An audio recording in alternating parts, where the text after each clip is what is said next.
Steph Jensen started her journey in education as a middle school teacher.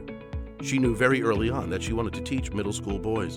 She discovered this calling by spending time in the library as a middle school student.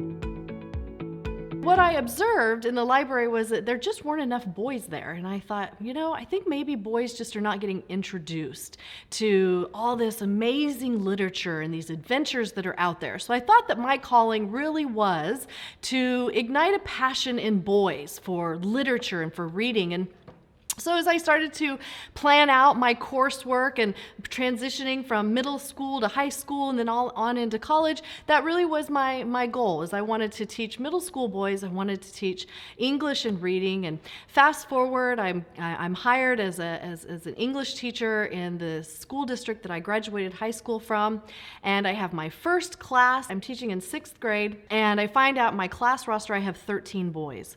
So I'm really excited about that. I'm thinking that this is going to be awesome. This is exactly what I've always wanted. Until about 3 weeks into school, and I asked one of the boys in my class to go ahead and read for me, and he looked up at me and said, "F you."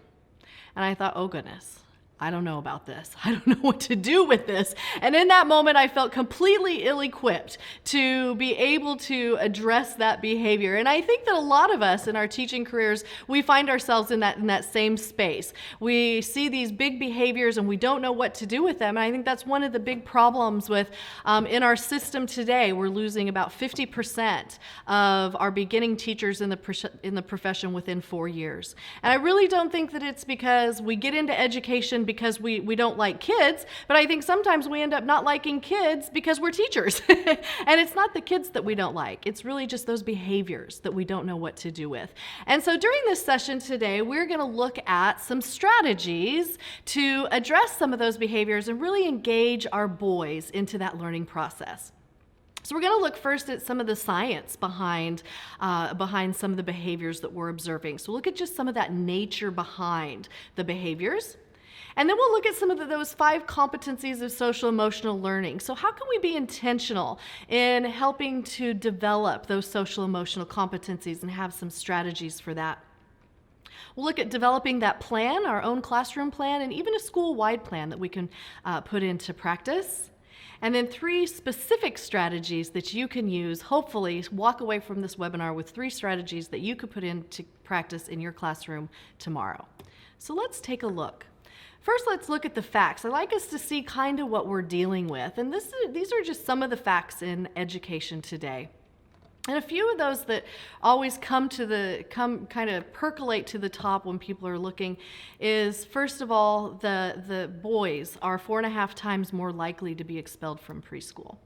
Now, you look at the data in 2016, over 15,000 kids were expelled from preschool, and more than 75% of those were boys. And when you look at that proportionately, the highest percentage of boys being expelled from preschool were our African American or Hispanic boys.